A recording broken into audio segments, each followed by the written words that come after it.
Vamos seguir? Parece que essa semana o assunto vai ser só um mesmo, né? Tem jeito não. O assunto vai ser só polícia e bandido. Bom,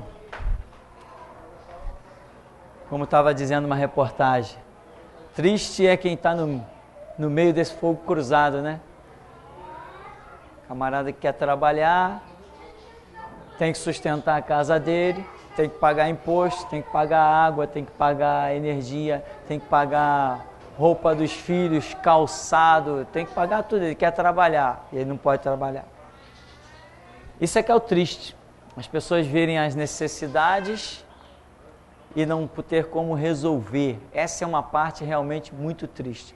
Então nós esperamos que tudo se resolva aí de uma boa maneira. Parece que os bandidos estão se entregando, né?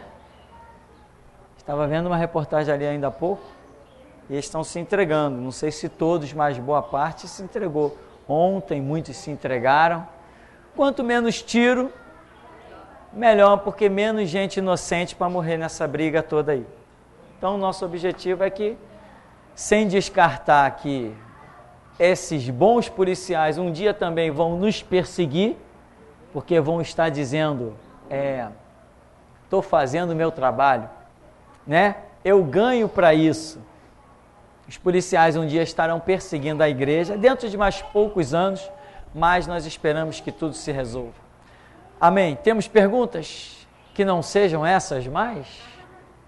Não? Tem. É uma pergunta do Rômulo, pastor.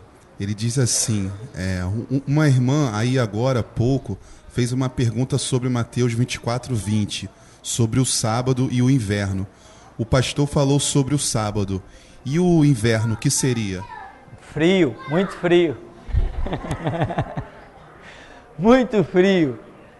Veja bem, o inverno revela dificuldade, né? Inverno revela dificuldade. Além de revelar dificuldade, significa que a pessoa, normalmente quem sai no inverno, tem que levar bagagem, né? Você leva casaco, leva cobertor, leva... como é que é o negócio? Guarda-chuva. Eu acho que está revelando isso. A grande dificuldade, tanto no sábado, está revelando uma dificuldade espiritual, e o inverno está revelando uma dificuldade natural. Ou seja, vai ser brabo para os judeus. Em outras palavras, tanto eles vão estar com o lado espiritual problemático, quanto vão estar com o lado natural também problemático. Na verdade, que para eles não tem muito escape. Não tem esse negócio de judeu escapar. Não vai escapar nada. Jesus diz assim, foge, mas não vai escapar. Vai escapar para onde? Israel, uma naçãozinha miudinha, vai escapar para onde, meu irmão? O único escape deles será quando eles clamarem pelo Messias e o Messias se manifestar no Monte das Oliveiras. É isso que diz a profecia de Zacarias. Mas diz que antes de eles clamarem e reconhecerem o nosso Cristo, que já está lhes sendo anunciado através do site Ouve, ó Israel, antes de eles clamarem a esse Jesus que nós, voz da restauração, já estamos apresentando para eles, antes disso, eles estarão passando por mais um dos horrores da sua vida, semelhante ao Holocausto com aquela besta chamada Hitler, que assassinou 6 milhões de judeus. Então, eles estarão passando por situação semelhante que estará antecedendo o retorno de Jesus. Então, não tem para onde eles escaparem. O espiritual vai estar problemático e o natural também vai estar problemático. Então, eu creio que o inverno especificamente está falando das dificuldades naturais que eles vão estar enfrentando, né? É uma pergunta da Renata, ela diz assim, pastor, qual o motivo principal que o senhor vê como sendo aquele que cega o entendimento para o reconhecimento dos sinais? Seria tão somente o pecado ou o que mais? Repete, não compreendi. Qual o motivo principal que o senhor vê para aquele que cega o entendimento para o reconhecimento dos sinais. Seria tão somente o pecado ou o que mais? Tipo assim, aquele que não percebe os sinais? Seria isso a pergunta? Aquele que se fecha e se cega. Se cega? Tá. Veja bem, isso é uma questão milenar, né? Jesus, o próprio Jesus pregou e disseram o quê? Esse cara é um endemoniado. Imagina, irmão. Eu sempre digo, você não vai ousar querer que por mais que você esteja sentindo Deus, por mais que você esteja recebendo a revelação de Deus, por mais que você esteja sentindo a unção, por mais que você veja Deus falar pelos teus lábios, você não vai querer que alguém te dê ouvidos. A sua missão é falar. Convencer do pecado, da justiça e do juízo é missão do Espírito Santo. Jesus falou, quando vocês entrarem numa cidade, pregar e não derem ouvidos a vocês, vira as costas, sacode a poeira dos pés e segue o caminho. Em verdade vos digo que haverá menos rigor para os de Sodoma e Gomorra no dia do juízo do que para essa cidade aí que rejeitar a palavra de vocês. Mas não é problema meu. Quem rejeita ou quem aceita a palavra não é problema meu, porque a palavra não é minha. A missão de sustentar a vida espiritual de alguém não é minha. A missão de convencer, orientar, não é minha, é do Espírito Santo. Se ele me incluir nesse projeto aí, eu estou no projeto. Agora, a missão direta não é minha. Então, Jesus pregou e teve gente que chamou ele de endemoniado. João Batista pregou e quantos deram ouvidos? Olha, eu fico impressionado quando eu analiso e vejo que praticamente ninguém deu ouvidos a João Batista. Ninguém deu ouvidos a João Batista. A quantidade de pessoas que eu identifico dando ouvidos a João Batista e se voltando para Cristo são mínimas. É um absurdo. Jeremias pregou e quantos deram ouvidos a ele? Se a maioria da nação pereceu. Ezequiel pregou, quantos deram ouvidos a ele? Pois se o próprio Deus disse assim, olha, eu estou te enviando à casa de Israel, um povo de dura serviço e obstinado de coração. Se eu te enviasse a um povo de estranha fala, eles te dariam ouvidos. Mas a casa de Israel não vai te dar ouvidos, porque não querem dar ouvidos a mim. Imagina. Então, em todo tempo, hoje, nós vemos pessoas que ligam para cá e dizem assim, pastor, tu fala a verdade, mas eu não tenho coragem de colocar essa visão dentro da minha igreja. Opa! Olha o risco que essa pessoa está colocando a vida dele. Ele não está nem dizendo assim, não pastor, não compreendi muito bem. Não, ele está dizendo, tu fala a verdade. Reconheço que você fala a verdade, mas não tenho coragem de colocar essa visão dentro da minha igreja. Acho que as pessoas vão se escandalizar. Aí eu disse assim para ele, as pessoas de dentro da minha igreja não se escandalizaram. Teve um que eu ainda falei assim para ele, você entendeu a mensagem? Eu entendi. E por que você acha que as outras pessoas da sua igreja são menos inteligentes que você e não vão entender? Nada justifica, irmão. Nada justifica. Se existe uma verdade a ser anunciada, ela tem que ser anunciada. Tinha um irmão que vinha aqui, era um líder aí de uma comunidade, de um grupo, e ele dizia coisa bem semelhante para mim, ele dizia assim, não, eu tô orando para ver se eu levo essa visão lá para o meu grupo lá, porque eu entendi, mas eu não sei se as pessoas vão entender. E eu disse a mesma coisa para ele. Eu falei, pois se você entendeu, por que você acha que as outras pessoas não vão entender? A mesma graça que o Espírito Santo deu a você, não vai dar a outros? Então, é o que a pergunta está dizendo aí. Tem gente que se fecha, se cega, não quer aceitar. Por quê? Porque tem as suas posições, tem os seus privilégios, tem os seus destaques. Por exemplo, quantas pessoas nós tivemos aqui dentro desse ministério que frequentaram aqui 2 meses, 3 meses, 6 meses, depois foram embora, porque dentro das suas igrejas ele era o presbítero, ele era o diácono, ele era o auxiliar do pastor, Ora, aceitar a voz da restauração significava largar os seus títulos. Então, é preferível o quê? Fazer vista grossa, se cegar. Essas pessoas realmente estão colocando em risco a sua vida espiritual e, se duvidar, a própria salvação, né? Se duvidar, a própria salvação. Dependendo de como a dispensação vai se comportar, a própria salvação pode estar correndo risco. Então, é uma realidade. Nós pregamos, mas quem vai dar ouvidos? Eu não sei, não tenho a mínima ideia. Eu sei que a minha missão é pregar, é gritar, é me desgastar, é me deixar gastar pelo Evangelho, é trabalhar, é calejar as mãos, é seguir a direção do meu Deus. Ah, um ouviu, amém, graças a Deus. 1 milhão não ouviu, amém, graças a Deus também. Ah, 10 vai para o céu, maravilha. 1 milhão vai para o inferno, maravilha do mesmo jeito. Porque a minha missão eu fiz. Eu tenho que ter consciência de que eu fiz a minha parte, eu cumpri a minha missão. Eu não sou responsável por quem desce ao inferno, nem por quem vai ao céu. Desde que eu cumpra a minha missão, eu não me sinto responsável por nada. Eu trabalho para o meu Deus. O que Ele manda fazer, eu faço. Então, essa é a visão que eu tenho. Então, como diz a pergunta, o que vai ser dessas pessoas aí?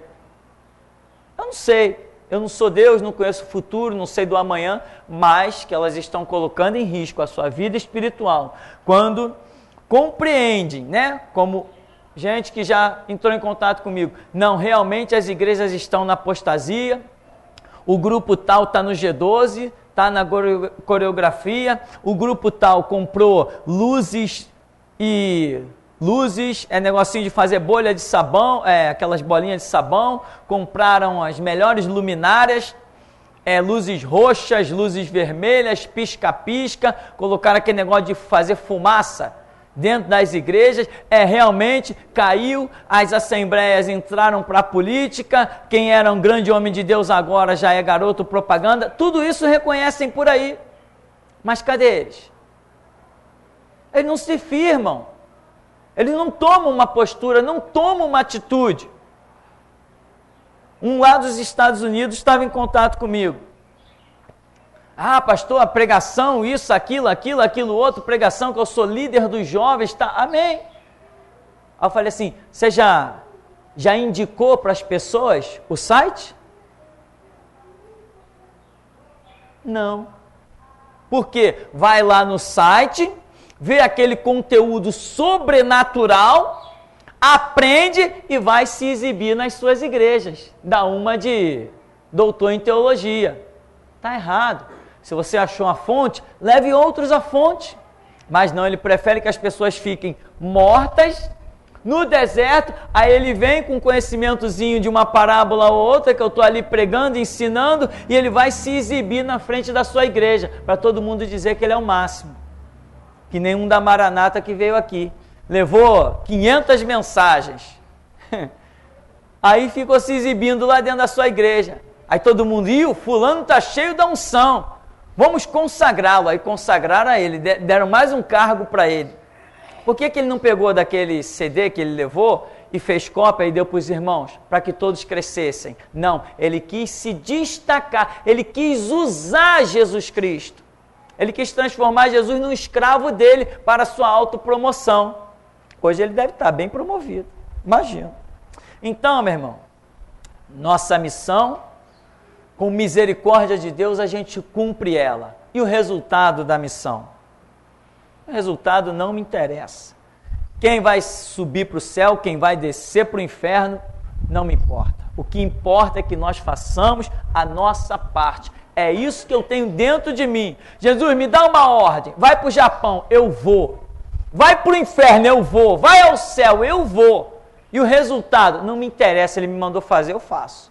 Agora, quem deu ouvidos, quem deixou de dar ouvidos, também não me interessa. Eu tenho que fazer a minha parte. Porque lá no céu não existe família, não existe laços emocionais. Lá no céu as primeiras coisas a Bíblia diz que são passadas e tudo se fez novo. Então eu vou trabalhar pelo aquilo que permanece para a vida eterna. Quero perguntar sobre arrependimento e remorso. como é que é uma da outra, assim, porque Pedro e Judas, por exemplo. Aí eu quero saber como é que é isso aí, mais profundamente, né? Porque... Sim. Nós temos na nossa apostila uma definição até de dicionário, aonde diz o dicionário da língua portuguesa que arrependimento é quando uma pessoa reconhece o seu erro e se predispõe a não mais praticar. E ela ainda procura reparar o seu erro. Quer dizer, uma definição bem taxativa. E o remorso, ele apenas define como uma pessoa que reconheceu o seu erro. Reconheceu o seu erro. E sentiu que cometeu um erro.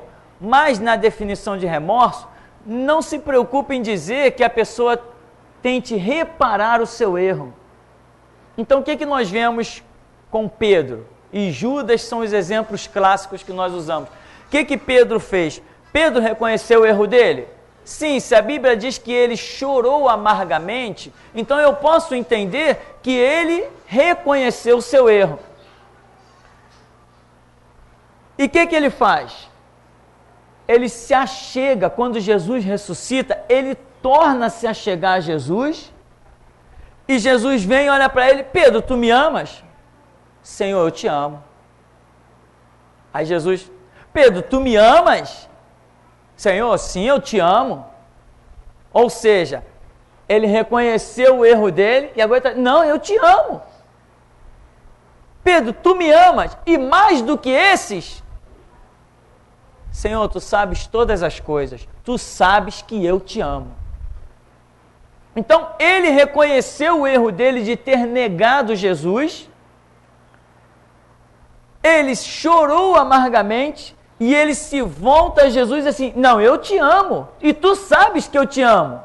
E o exemplo, o selo das palavras de Pedro, é a obra que ele vem realizando, encarando autoridades, o sinédrio, encarando as prisões, as algemas, encarando tudo e dando a vida por Jesus crucificado de cabeça para baixo. Então nós vemos que houve um arrependimento e aquele fato que ele cometeu de negar a Cristo, nunca mais aquilo se repetiu. Judas, a Bíblia demonstra uma espécie de arrependimento que nós costumamos chamar de remorso, e que ele reconhece um erro dele, mas ele não acha um caminho de retorno. Por que será que Judas não achou um caminho de retorno? Nós sabemos que é diferente o que Pedro fez para o que Judas fez. Judas maquinou a traição do unigênito do Pai. É bem pesado. É muito pesado, muito diferente. Então Judas, ele já vinha tendo reuniões e procurando uma ocasião para trair Jesus. Quer dizer, é pesado. Então, talvez pelo fato do que ele tenha cometido, ele já não tenha tido a chance do retorno. Agora, o que caracteriza também o fato de um remorso é quando a pessoa, mesmo reconhecendo o seu erro, ela não busca o reparo daquilo.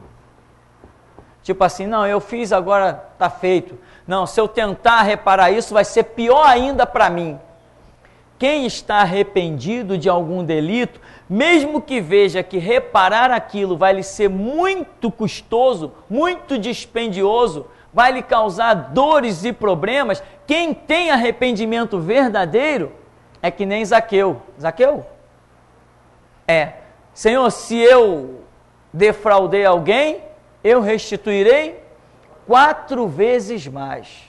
Se alguém chegar aqui e disser que eu roubei, eu lhe darei 4 vezes mais. Quando a lei dizia que deveria dar apenas 3 vezes mais. Zaqueu diz assim: eu darei 4 vezes mais. Quer dizer, ou seja, eu sou um cobrador de impostos. Se vier uma turma aqui dizendo que eu defraudei, eu vou ficar pobre, mas eu vou Então é um arrependimento, quando a pessoa busca um reparo e demonstra isso, né? Agora, um remorso nós entendemos que é apenas quando a pessoa reconhece o seu erro, mas ela não busca o reparo da sua atitude. Isso é o básico que a gente compreende, né? E costumamos usar como exemplo aí Pedro e Judas. Mas talvez alguns dicionários mais complexos, né?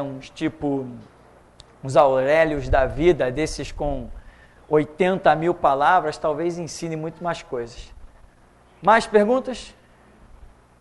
Pastor, antes de eu sair de casa, eu recebi um e-mail, uma pessoa ela me mandou um vídeo, aí não deu tempo de eu responder, ela pediu para ela ouvir a rádio pelo grito da meia-noite, ela me mandou um vídeo a respeito de uma igreja que ela está frequentando, onde na hora que o momento que o camarada está lá no púlpito, ele dá aquelas profetadas, as pessoas começam a pular do banco, começam a ficar se batendo a ponto de ter 3, 5 pessoas para ficar segurando a pessoa, né? Ela estava me perguntando se isso é um dom do Espírito Santo ou se é apenas uma emoção que a pessoa está sentindo com relação àquela falsa ou profecia. O que acontece? Nós temos, irmãos, muitas experiências espirituais na carreira do Evangelho. Temos coisas sobrenaturais, temos milagres, coisas transcendentais. Mas nós não podemos esquecer que existe o lado emocional, ou até mesmo o histerismo. Eu nunca escrevi essa palavra, não sei nem se é assim. O histerismo do ser humano, né? E temos ainda o diabo, muitas vezes, ali possuindo alguém e enganando, né? O diabo se torna, em certas situações, um verdadeiro imitador do Espírito Santo. Já contei aqui, um pastor foi visitar uma igreja, foi pregar. Aí daqui a pouco no meio lá da igreja tem lá um diácono falando língua estranha e profetizando. E o pastor chegou para o pastor da igreja e falou assim, ó, vai lá e manda aquele homem lá calar a boca. O pastor da igreja falou assim, não, aquele ali é o diácono fulano, profetiza aqui há anos, é uma bênção. Aí o pastor visitante falou assim, se você não mandar ele calar a boca, eu vou descer daqui e vou lá mandar. E agora? Como é que o pastor da igreja ia mandar o cara calar a boca se o cara já profetiza ali há anos e ele exalta o camarada como profeta? Aí o pastor visitante diz assim, cala a boca, seu imitador do Espírito Santo. O homem bruft cai lá, todo estribuchando, espumando. Era um demônio que profetizava dentro da igreja. Igreja, ó, há sei lá quantos anos. Aí ficou todo mundo completamente assustado. Numa igreja uma vez, eu estava vendo, tinha possessões demoníacas e um pastor falou assim, demônio, você que imita o Espírito Santo, fala a língua estranha. Caramba, o demônio começou aí. Aquela língua estranha que você, inclusive está acostumado a ver muita gente por aí falar. Mas o clima espiritual é outro. Ou seja, o discernimento vem quando você ouve ou quando assiste. Tem que existir de alguma maneira a testificação do Espírito Santo. Isso é uma realidade. E muita gente não tem uma caminhada suficiente, principalmente na oração, para receber a afinação do Espírito Santo e discernir essas coisas. Então, pastor, na igreja aconteceu isso, aquilo, outro tal, é de Deus ou não? Se no momento aqui o Espírito Santo não me revelar alguma coisa, eu não posso falar nada. Se eu tivesse visto pelas minhas experiências, eu poderia dizer assim, é o diabo puro ali fazendo gracinha e imitando as coisas de Deus. Tem coisas que acontecem na mão do diabo por aí, que é bem parecidinho a coisas que acontecem dentro da igreja. Na minha caminhada eu cansei de ver isso. Tinha uma mulher dentro da igreja que cantava, que era uma coisa fantástica, aquele soprano lírico, né? Aquela voz maravilhosa, que coisa linda. Quando a mulher começava no meio do culto, todo mundo parava, o pastor parava, aquela coisa linda, enchia a igreja. Aí um dia, alguém de fora, quando a mulher começa a cantar lá, aí um pastor de fora que está lá para pregar, demônio, cala a boca em nome de Jesus. E a mulher cai lá, estribuchando lá, que nem um animal. Mas já cantava há muitos anos ali dentro da igreja. Então, meu irmão, tem coisas que a gente tem que bater os olhos para discernir. Tem coisa que não. Tem coisa que é tão absurda, contraria a palavra, acabou. Tem uma reunião aqui sexta-feira, e uma sexta-feira eu até subi aqui para ver. Tinha um movimento estranho aqui em cima. Eu não tenho subido nessa reunião de sexta-feira, porque eu quero que as pessoas que estejam aí tenham as suas próprias experiências. Porque quando eu subo, a minha simples presença impede que algumas coisas aconteçam. Então eu não tenho subido, para que vocês tenham as experiências de vocês. Na minha simples presença, a unção que está sobre a minha vida e a honra que Deus tem comigo impede que certas coisas aconteçam. Simplesmente a minha presença impede que coisas aconteçam. E eu não tenho subido nessa reunião porque eu quero que as pessoas que aqui estão dirigindo e participando tenham as suas próprias experiências. Outro dia eu estava lá embaixo, enquanto vocês estão aqui, eu estou lá embaixo, fazendo alguma coisa, ou tirando alguma música, ou enfim, lendo alguma coisa, e eu escutei um barulho tão estranho, ninguém fez nada, ninguém disse nada, e eu subi a escada e vim até ali só para dar uma olhadinha. Olhei e voltei. Não tinha nada de Deus, tinha um histerismo aí, no meio dos irmãos. Só um histerismo. Só alguém gritando, sem nada a ver com as coisas de Deus. Mas quem está aí dirigindo a reunião vai uma hora desenvolver a autoridade para repreender. Quando repreender, vai cair por terra aí. Eu não subo por quê? Porque eu quero que vocês tenham a experiência de vocês.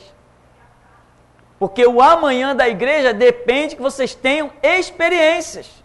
Eu não sei até quando eu vou viver. Não sei até quando vocês vão estar congregando aqui. Uma hora qualquer bate o vento, espalha vocês para os quatro cantos da terra. Vocês têm que ir com as experiências de vocês, não pode ir com a minha. Vai ter que ir com a de vocês. Eu sei muito bem disso. As experiências que eu tenho hoje, que sustentam esse ministério, são minhas com Deus, em coisas que eu vivi, presenciei, enfim. Então, o que acontece? Como falou o irmão, numa igreja... Por exemplo, já teve gente criticando coisa que era de Deus. Lembra dos dentes de ouro? Era de Deus. E tinha gente criticando. Por quê? Para quê? Não sei das quantas sabe? E não tinha que criticar. Por exemplo, um mover que tinha em que pastores estavam orando e pessoas estavam caindo no poder. A gente chamava cair no poder. Passamos a dar esse nome. Dava qualquer nome, né? Cair no poder. Era um mover de Deus. Eu vi tanta gente na igreja onde eu congreguei 5 anos cair no poder e mioma, fibroma, coisas que a barriga da pessoa estava enorme, dentro de poucas horas aquilo sumia. E até médicos da igreja, o pastor dizia assim, e aí doutor, examina agora, tem mais mioma aí? E o médico dizia assim, não tem mais. Aí o pastor brincava e dizia assim, para onde foi? Cansei de ver gente cair no poder e ser curada de problema no cérebro, tumor no cérebro. Gente cair no poder e ser curada de problema no coração, de problemas no pulmão, estômago. E era um mover de Deus. O poder de Deus vinha, a semelhança do que aconteceu com Adão, a semelhança do que aconteceu com João, a semelhança do que aconteceu com Daniel. O poder de Deus vinha sobre a vida da pessoa, a pessoa caía no chão que nem uma folha de papel assim. Incrível, não precisava ninguém segurar. O pastor vinha orando, Senhor, manifesta o teu poder. Era aquele boliche. Ninguém se machucava, ninguém batia com cabeça em quina de cadeira, ninguém caía um por cima do outro para ferir ninguém batia de cabeça no chão. Era algo impressionante. Um dia questionaram um pastor, falaram assim, pastor, como é que pode as pessoas caem dessa maneira? Aí ele dizia assim, não, Deus me mostrou que cada um que vai cair tem um anjo atrás que segura e deita a pessoa. Era impressionante mesmo, ninguém caía de plum, né? Agora, quando não é um mover de Deus, aí é outras coisas. Eu já vi gente querendo demonstrar ser espiritual e cair no poder e bater na cabeça no chão, meu irmão. Só de ver aquilo, eu sentia dor, né? Eu sentia dor. Você tem que ficar de pé. Se Deus tiver aquela operação contigo e mover aquilo, tu não consegue ficar de pé. Agora, tinha gente que queria cair. E às vezes pensava que tinha alguém atrás e não tinha. Como eu vi gente se arrepender. Como eu vi gente se arrepender. Quem manda fazer gracinha? Então, meu irmão, existe o emocional dos seres humanos, existe um histerismo bobo. Meu irmão, ser espiritual não é quem grita, não. Glória a Deus! Não é isso que é ser espiritual, não, irmão. Não é, não. Né? Então existe tudo isso, existe uma ação do diabo. Não que o diabo esteja na igreja, mas pode estar na vida de um e de outro. Ele não tem liberdade na igreja, mas ele tem liberdade naquela vida. E ele entra com aquela vida. Olha, ele tem um direito espiritual. Deram a ele esse direito, ele entra. Então, meu irmão, quando nós ouvimos ou assistimos uma situação, nós temos como discernir. Deus, pela misericórdia, meu irmão, discerne logo. Se está falando língua estranha, opa, não tem jeito. É que nem desafinar. Eu não sou cantor, mas se alguém desafinar do meu lado, eu digo assim, pode ensaiar um pouco mais. Pode ensaiar. Mas, pastor, você é cantor? Não. Você é mestre de canto? Não, mas se desafinar não adianta. Se eu disser que desafinou, pode chamar o Beethoven, ressuscita o Beethoven lá da cova, que ele vai concordar comigo que desafinou. Meus ouvidos são treinados para isso. Eu passei desde a minha infância ouvindo violino, clássicos de piano, sabe? Chopin, Bach, Ed Van Halen, aquele guitarrista doido, mas que tocava, fazia até locomotiva. Eu passei a minha vida ouvindo meu pai tocar cavaquinho, meu avô tocava aquele negócio enorme do exército, parece um alto-falante gigante. Eu sei lá o nome daquele negócio. Então, eu não sou cantor, mas se desafinar, não adianta. Se eu falar desafinou, meu irmão. Paciência. Se quiser aceitar, aceitou. Eu já tirei gente que cantava aqui na frente da igreja. Fala assim, irmão, ainda não é a sua hora, ensaia mais um pouco, procura uma aula de canto. O pastor não quer que eu cante na igreja, eu não quero que você estrague a sua voz, está cantando errado, vai chegar uma hora que não vai ter mais jeito. Então, o que acontece? Isso se chama um discernimento, um aprendizado, uma situação. Então, meu irmão, tem gente que cai no poder, que é um mover de Deus, tem gente que cai no poder porque é histérico, está querendo fazer gracinha. Tem gente que cai no poder porque está endemoniado. Está entendendo isso? Agora, eu não tenho subido nessa reunião, e essa reunião ainda vai mudar muito. Essa reunião ainda vai pegar fogo, meu irmão, essa reunião de sexta-feira. E é bom vir, irmão, com humildade para essa reunião, para buscar mesmo Deus. Senão depois vai vir as operações espirituais e acaba alguém ficando envergonhado sem necessidade. Tem que vir com o coração aberto. Porque mesmo que se você tiver um demônio e ele for manifesto aqui e ser expulso, você não vai se sentir nada mal. Porque a operação de Deus na sua vida só vai te exaltar. Agora, se você vier com histerismo querendo aparecer, está arriscado qualquer hora Jesus te dá uma prensa e pensa que ele não dá não? Uma vez eu fui numa reunião, aí está lá um irmão abençoado, profetizando, entregando visões e revelações. Eu parei, analisei, eu falei, caramba, esse cara é homem de Deus mesmo. Mas eu estou vendo um outro lá do lado e laba, língua estranha, aquela língua bem estranha mesmo, que ninguém discerne nada. Eu falei, caramba, como é que pode? Uma reunião poderosa dessa, sinais, prodígios e maravilhas, um líder até então tão espiritual, e do lado do camarada, a 1 metro de distância, alguém toma-lhe falsa profecia, toma-lhe falsa língua estranha. E eu falei, como é que pode um negócio desse? Tá, deixei rolar. Fui ali, tinha nada a ver com a história, fui convidado, estou vendo aquilo tudo.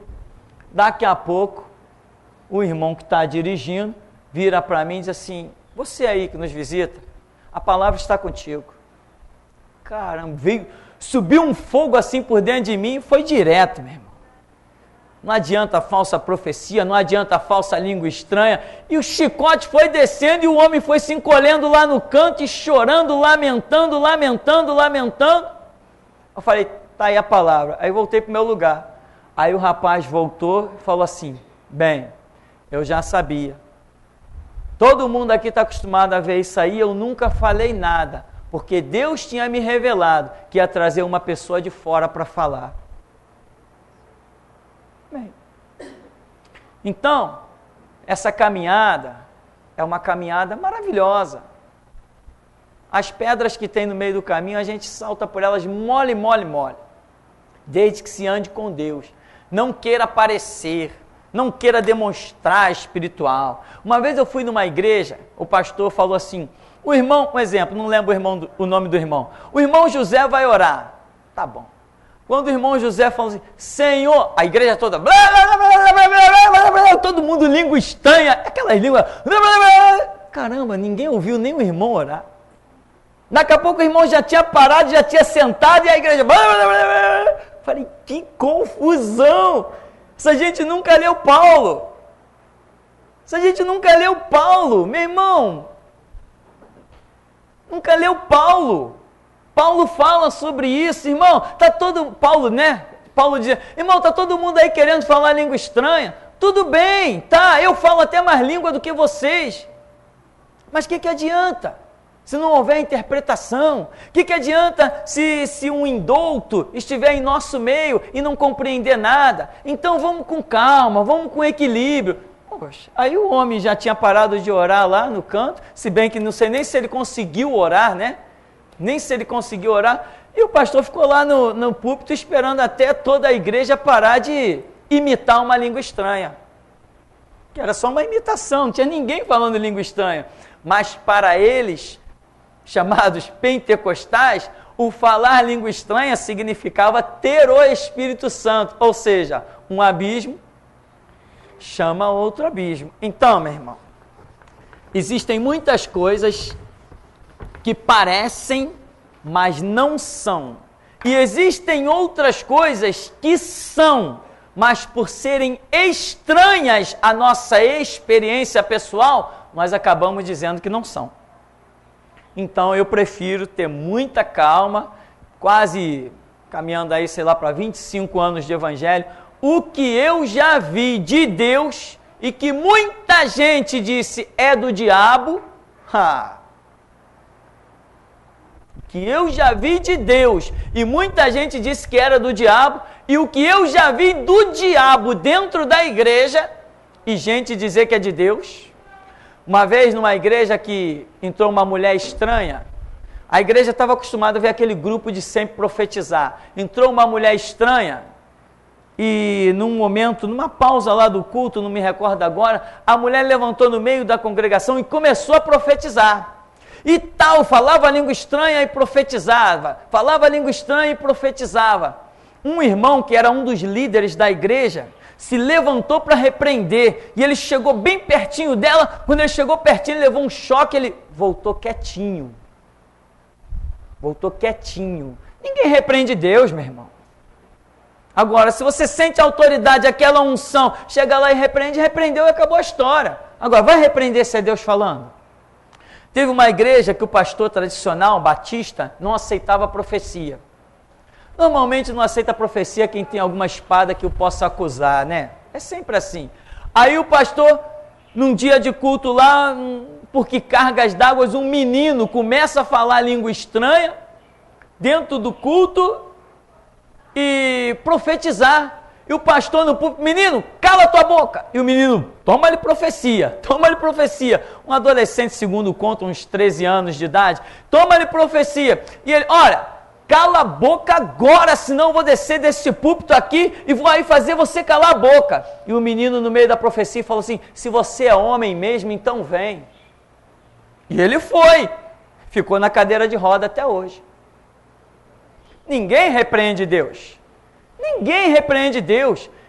Eu sou uma pessoa muito calma quando se trata de coisas espirituais.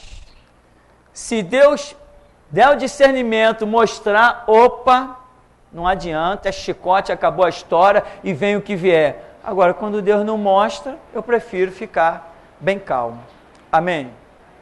Nosso horário está bem avançado, nós vamos ouvir então só mais uma pergunta ali do irmão. O irmão está ansioso. Eu não posso ir embora sem fazer essa pergunta. Quem é?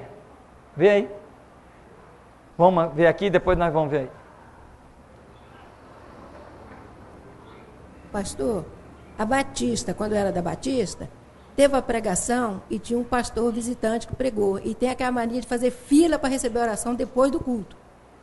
Aí foi receber aquela pregação toda. Quando o pastor botou a mão numa conhecida minha, que eu conheço, eu vi. Sai em nome de Jesus, ela partiu para dentro dele, um tapa na cara, rolaram no chão, mas ela bateu tanto no pastor. Veio o pastor Sebastião também querendo expulsar o demônio e não expulsou. O demônio só saiu quando quis. O que faltou nisso? Autoridade? Ou é tudo mentira aquilo? Apanhou e ficou envergonhado. Pois é, irmã, veja bem, existe esse lado aí que a gente sabe que é uma realidade. Nós não podemos brincar com as coisas espirituais.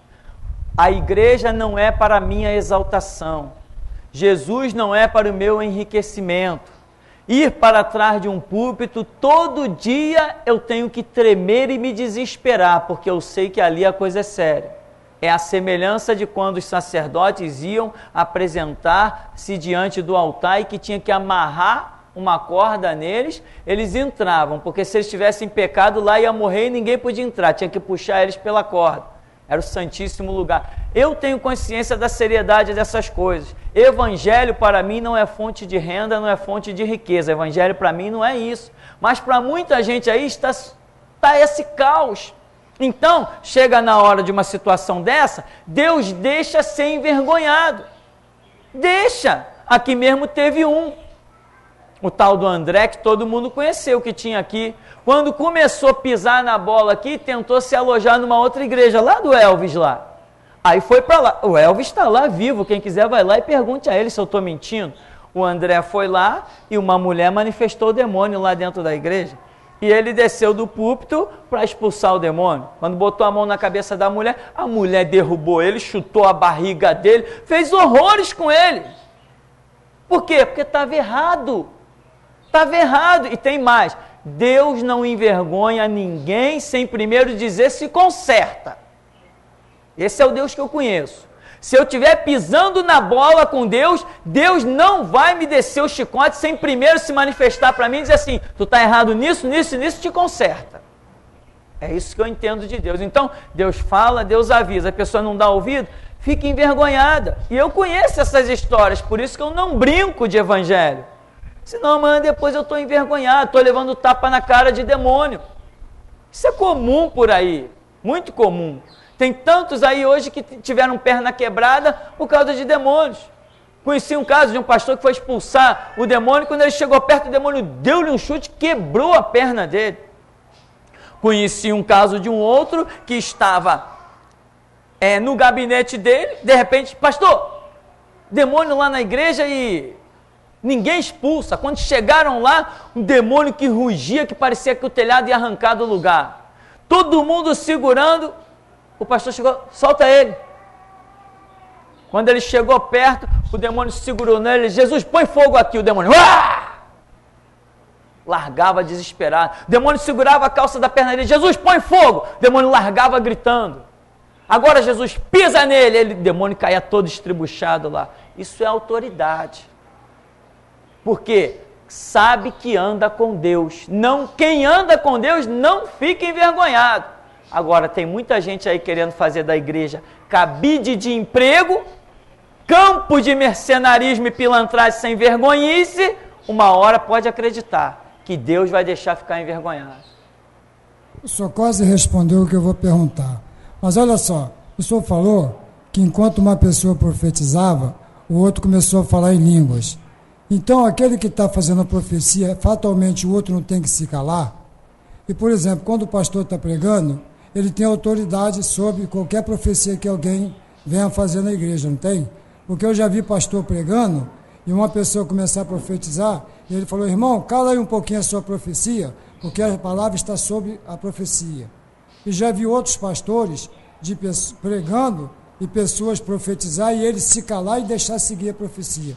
Como é que funciona isso aí? O senhor citou um caso aí do garoto, que o pastor estava pregando, o garoto começou a profetizar e o pastor estava fora da palavra por sua própria vontade e o demônio fez ele passar por uma situação difícil. Como é que funciona isso aí, sob a autoridade do pastor? É o seguinte, o nosso Deus, para nós concluirmos, senão vocês vão acabar me convidando para almoçar na casa de vocês, e como eu sou um só, não vou poder ir na casa de tanta gente. Para nós concluirmos, o que acontece? O nosso Deus é um Deus de ordem e não de confusão. No começo aqui das reuniões de sexta-feira, não sei se foi na primeira ou na segunda reunião, acho que foi na segunda reunião, eu estava lá embaixo e eu estava ouvindo o som aqui de cima, eu falei: caramba, que confusão. A reunião está uma confusão. Falei, depois eu vou conversar com o pessoal, com a direção da reunião, porque tem uma confusão lá em cima. Tá, estou na minha. Quando a minha esposa desceu, ela falou, antes de tudo, ela foi chegando para mim contando que via um anjo, um ou dois anjos, que rodeavam a roda, passavam pela roda, olhava e balançava a cabeça em atitude de reprovação. E rodeava a roda tal, e de vez em quando olhava e balançava a cabeça em atitude de reprovação. Eu lá embaixo, pelo som que estava saindo aqui de cima lá para baixo, eu disse: isso lá em cima está uma confusão. Quando ela desceu, contou a visão, foi só para confirmar que realmente estava havendo uma confusão. Numa reunião que foi um projeto de Deus tremendo, demonstrado desde o começo, desde o primeiro dia.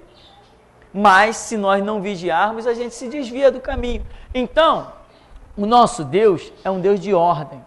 Já contei aqui casos tremendos sobre isso, profecias no intervalo da música e não sei o quê. Nosso Deus é um Deus fantástico. Ele poderia ter criado o mundo todo em um só dia. Ele quis cada coisa num dia. Ele ordenou a sua criação. O nosso Deus é um Deus de ordem. E se nós somos imagem e semelhança de Deus, temos que zelar pela ordem das coisas. Então, essa ordem e não a confusão faz o quê? Se eu estou no púlpito e alguém vai profetizar no meio da igreja, sabe o que vai acontecer?